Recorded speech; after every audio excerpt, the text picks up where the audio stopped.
Querido amigo, hoje o nosso objetivo é estudarmos todo o capítulo 4 do livro dos Atos dos Apóstolos. Nesse capítulo, nós temos dois grandes assuntos, dois grandes temas que destacaremos durante o programa. No texto de Atos 4, 1 a 31, encontraremos uma reação da igreja primitiva às perseguições. Por isso, como título para esses versos, sugiro a seguinte frase: como enfrentar as perseguições. Eu repito, como enfrentar as perseguições. Ao introduzirmos esse texto, ao introduzirmos o estudo desse capítulo, no desenvolvimento da vida cristã, as provações e perseguições, nós devemos saber, elas não são ocasionais. Em Tiago 1, lemos que as perseguições ou provações devem ser recebidas com alegria. Veja também Mateus capítulo 5, que nos diz a mesma coisa. Por quê? Porque elas nos ajudam a alcançar a maturidade espiritual. Nós temos que lembrar que quando Jesus prometeu o Espírito Santo em Atos capítulo 1, versículo 8, dizendo que eles seriam suas testemunhas, nós seríamos suas testemunhas a partir do momento que o Espírito Santo viesse sobre nós, lembre-se que nós falamos que essa palavra testemunhas quer dizer no original mártires. Nós seremos seus mártires. Ora, portanto, é correto entendermos que a vida cristã vivida corretamente, ela vai produzir dificuldades, ela vai produzir perseguições, ela vai produzir ódio do povo. Portanto, a pergunta, a colocação que fazemos é: como enfrentar as perseguições? Como enfrentar as perseguições, então, é o tema, é o título do nosso estudo. E quando nós estudamos esses 31 versos do capítulo 4, nós encontramos essa frase desafiadora para todos nós. Uma vida cristã autêntica saberá enfrentar as perseguições dos que se opõem à verdade. Eu repito essa frase, que para mim é o resumo desses primeiros 31 versos do capítulo 4 de Atos. Uma vida cristã autêntica saberá enfrentar as perseguições dos que se opõem à verdade. Através dos apóstolos, encontramos então 7 princípios para enfrentarmos essas perseguições. Mas temos que entender também que essas perseguições Satanás lança contra a igreja através de métodos diferentes. Veja só, se você quiser alistar, anote aí. Essas perseguições podem ser perseguições políticas, podem ser perseguições filosóficas, podem ser perseguições do liberalismo que não crê na palavra de Deus. Mas, com certeza, perseguições que acontecem, dificuldades que acontecem a partir do nosso próprio orgulho, do nosso egoísmo. Perseguições que acontecem a partir do nosso anseio por um status cada vez mais elevado dentro da sociedade. E, infelizmente, perseguições que acontecem por aceitarmos o padrão do mundo, por sermos mundanos. Essas perseguições querem nos fazer desistir de testemunhar, tentando-nos com uma posição mais alta até na sociedade, com dinheiro no emprego, com possibilidades de adquirir bens. Hoje, ele usa esses métodos para enfraquecer os cristãos. As perseguições de antes trouxeram vitórias para a igreja. Por quê?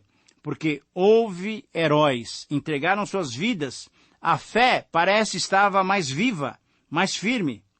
As perseguições de hoje trazem derrotas para a igreja, infelizmente. Por quê? Porque há covardes, há aqueles que se vendem, há luzes que se apagam. Hoje a igreja não está sendo morta fisicamente, mas está sendo morta espiritualmente. Muito bem, quais são os 7 princípios que podemos perceber nesse texto para enfrentarmos as perseguições? Em primeiro lugar, nós devemos aceitar as perseguições como sendo parte do plano geral de Deus. capítulo 4, versículos 1 até 7. Sabendo que Deus está no controle, podemos confiar nele.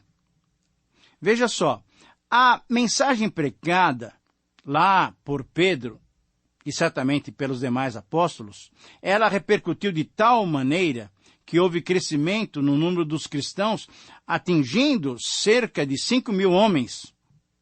Mas o que acontece é que essa aceitação grande de palavras que mudaram a vida, que transformaram a vida dos ouvintes, provocou o quê? Ciúmes. Provocou ciúmes na cúpula judaica. O sinédrio era composto por saduceus, fariseus e escribas. Eram 70 ou 72 anciãos que se reuniam normalmente para decidir questões políticas e religiosas. Foi exatamente essa casa de julgamento que julgou injustamente o Senhor Jesus, condenando-o à morte. Então, a cúpula judaica interpelou os discípulos sobre o seu procedimento. Ao relatar esse episódio, Lucas nos mostra a primeira confrontação entre os cristãos e o mundo, que tentava de todas as maneiras impedir o testemunho da igreja. A oposição do mundo, a oposição de Satanás, faz parte então desse quadro, e nós devemos aceitar as perseguições como plano de Deus para as nossas vidas.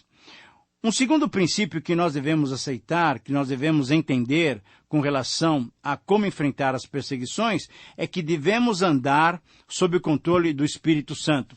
Veja e acompanhe comigo a leitura do versículo 8. Então Pedro, cheio do Espírito Santo, lhes disse: autoridades do povo e anciãos. Muito bem, o que temos aqui claramente é que Pedro, que já tinha sido batizado no Espírito Santo, que já tinha sido cheio do Espírito Santo, estava novamente cheio, pleno, estava sob o controle do Espírito Santo. Nada de poderoso ocorre na vida cristã sem a presença do Espírito Santo. Pedro deixou Deus agir, Pedro deixou Jesus agir, ele foi apenas o canal. O enchimento do Espírito Santo não é só resultado das atividades espirituais, das disciplinas espirituais, da oração, do jejum, da vigília, da leitura da Bíblia. Não. Mas é simplesmente o resultado de um caminhar obediente à vontade de Deus. Eles tinham obediência, eles tinham dependência do Senhor, eles tinham ficado em Jerusalém e por isso eles foram cheios do Espírito Santo. Vida controlada pelo Espírito Santo é isso, é submeter-se à ação de Deus em nossas vidas. É querer que Deus comande a nossa vida. Pedro sabia que reclamar ou ficar com medo na cadeia não era a solução. O negócio era ficar debaixo do controle do Espírito Santo. Não temos vitória frente às perseguições porque geralmente lutamos contra elas, contra a situação, contra aquele que nos ofende. Não. Nós obtemos vitórias contra as perseguições quando nós deixamos liberdade, quando nós deixamos o Espírito Santo agir livremente. Em terceiro lugar, um terceiro princípio, nós devemos enfrentar as perseguições aproveitando as oportunidades para testemunhar. Versículos 9 a 12. Pedro, então, não se desmanchou em desculpas, não ficou morrendo de medo, não ficou preocupado. Não, ele corajosamente, agora no poder do Espírito Santo, ele que tinha negado o Senhor Jesus, pregou o Evangelho, falou da injustiça que o sinédrio tinha cometido ao matar o justo, ao matar o Senhor Jesus Cristo, ao levar Jesus Cristo Nazareno para a cruz. Ele, Cristo, Messias. Pedro corajosamente apresentou Jesus Nazareno como Messias, como Senhor, e acusou o sinédrio da morte do Senhor Jesus. Nós não temos que ficar preocupados se a mensagem vai ou não ferir alguém que está ouvindo. Logicamente, devemos pregar, devemos colocar a mensagem de uma maneira amorosa, mas temos uma responsabilidade maior com quem nos deu a mensagem. Não adianta colocarmos panos quentes. Nós temos que proclamar a verdade da palavra de Deus. No versículo 12, ele fez um apelo de salvação, usa a mesma palavra do versículo 9, curado ou salvo, para dizer que o homem que fora curado por Jesus foi curado também espiritualmente, foi salvo por Senhor Jesus. Pedro, então, estava apresentando para o tribunal mais alto de Israel o caminho para a absolvição, para a salvação, é Jesus Cristo. O resultado foi, no versículo 13, que eles se admiraram e reconheceram que eles tinham estado com Jesus. Eles conheceram Jesus. Eles sabiam quem era Jesus. Sabiam que ele não frequentava nenhuma escola de rabinos. E agora o mesmo acontecia com seus discípulos, com seus apóstolos. A autoridade na palavra, os milagres, a interpretação correta do Velho Testamento, isso é, das escrituras daquele tempo, era uma característica muito clara de andar dentro da vontade de Deus. Em quarto lugar, então, nós encontramos um outro princípio, atendendo primeiramente à vontade de Deus, ao invés de atender à vontade dos homens. Sejam obedientes a Deus e não aos homens, queridos amigos.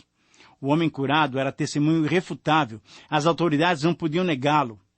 Mas, em João 3,19, os homens amaram mais as trevas. Em João 8, eles foram chamados pelo próprio Senhor Jesus filhos de Satanás, isso é, eles só queriam mentira.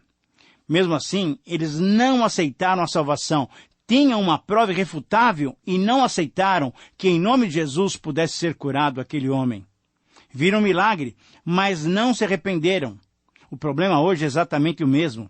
Procuramos milagres, mas não nos arrependemos. Ah, quanta gente tem procurado milagres, coisas maravilhosas, mas não tem se quebrantado diante de Deus. No versículo 16, as mais altas autoridades, sem saber o que fazer, ficaram perplexas diante daqueles dois homens incultos. Por quê? Porque não tinham orientação do Espírito Santo. E a decisão foi a mais esperada. Ameaçaram os discípulos. Mais ameaças. Não façam mais pregações em nome de Jesus Cristo. Hoje precisamos pedir para que falem de Jesus Cristo. Qual é a diferença entre a igreja daqueles dias e a igreja de hoje? Ah, querido amigo, naqueles dias eles proclamavam com vigor e ousadia o nome do Senhor Jesus. E o mundo pedia para não se calar. Hoje, a igreja não prega mais objetivamente o nome do Senhor Jesus. Prega uma série de coisas que você pode ter e receber quando troca com Deus. E o mundo clama hoje: igreja, fale-me de Jesus Cristo.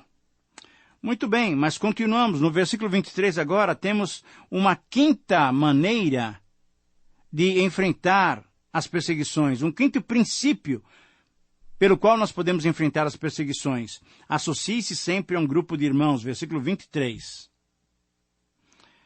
É interessante mantermos sempre a comunhão com os nossos irmãos. Logo depois, imediatamente, ao se verem livres do sinédrio, da alta corte de Israel, os discípulos foram para os irmãos. Tinham amor, tinham interesse por estarem juntos, tinham vontade de compartilhar. Eles sabiam que havia um interesse em suas vidas também.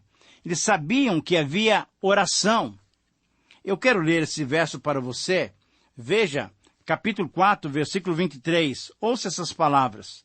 Uma vez soltos, procuraram aos irmãos e lhe contaram quantas coisas lhes haviam dito os principais sacerdotes e anciãos. Ah, querido amigo, nós precisamos de ter essa comunhão, precisamos desenvolver essa comunhão. O ministério não é nosso só. Devemos compartilhar com outros esse mesmo ministério que o Senhor tem nos dado. Em sexto lugar, um sexto princípio que nós recebemos a partir desse texto de como enfrentar as perseguições, o sexto princípio é agradecer em tudo ao Senhor. Versículo 24.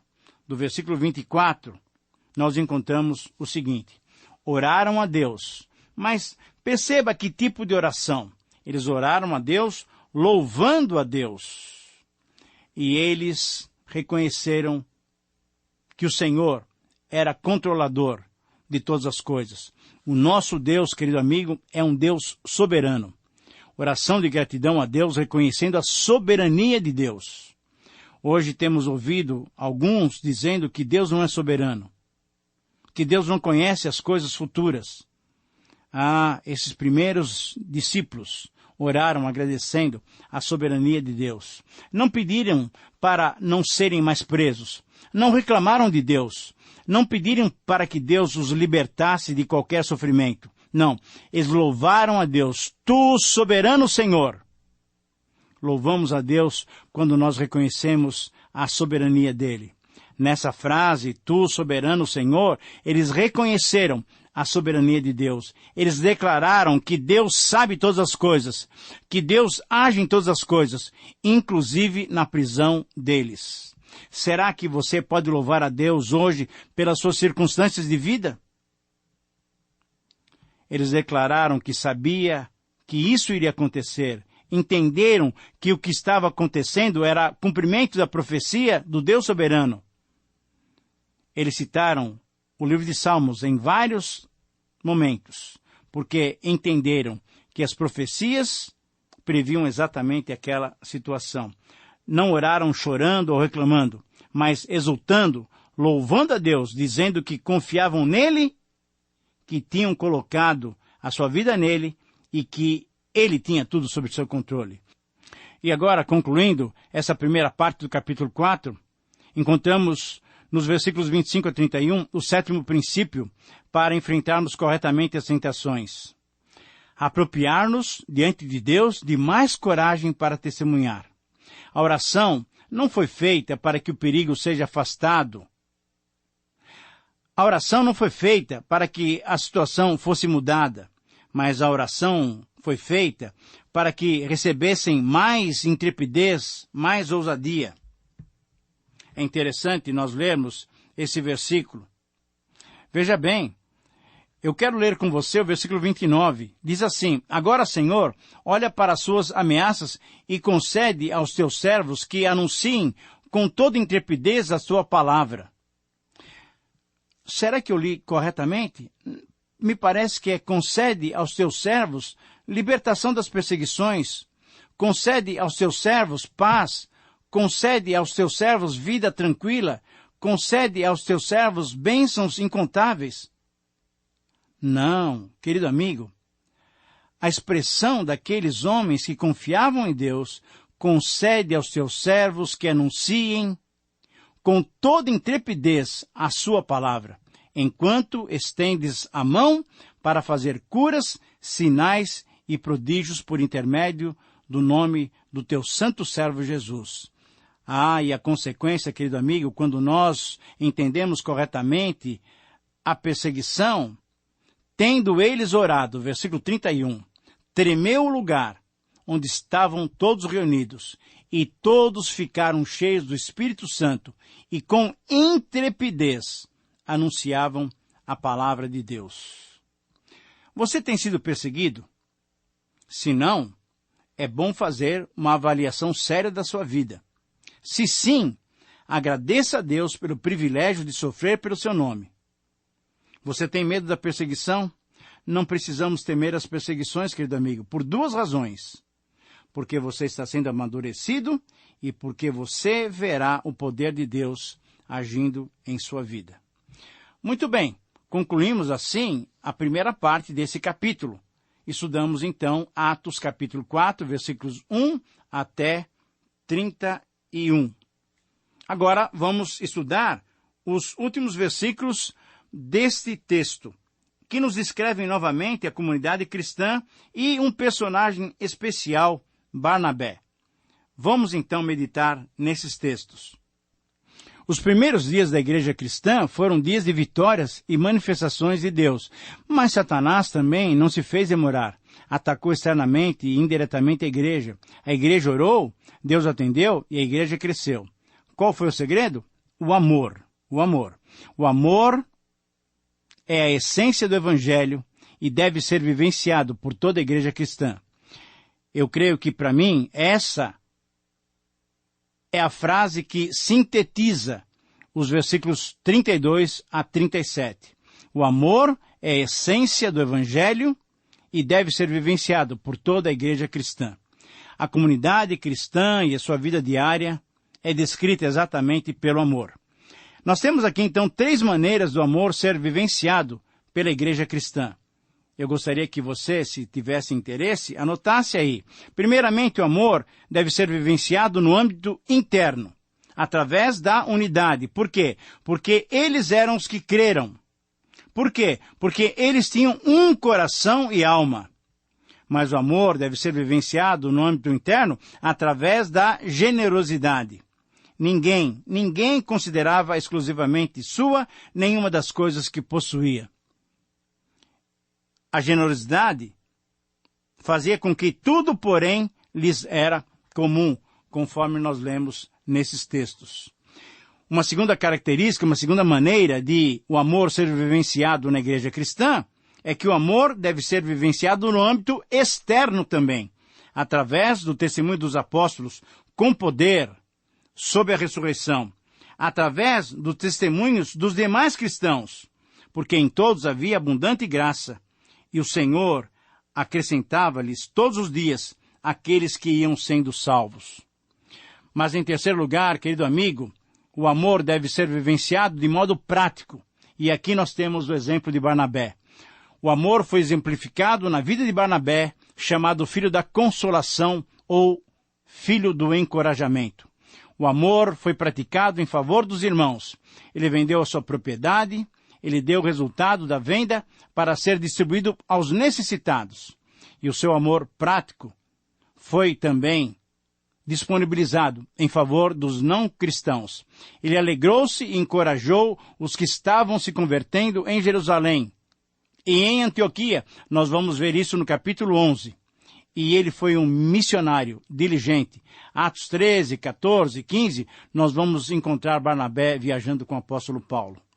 Querido amigo, nós podemos ser, assim como Barnabé, nós podemos viver em amor em nossas comunidades, que possamos ter a capacitação do Espírito Santo para que isso aconteça.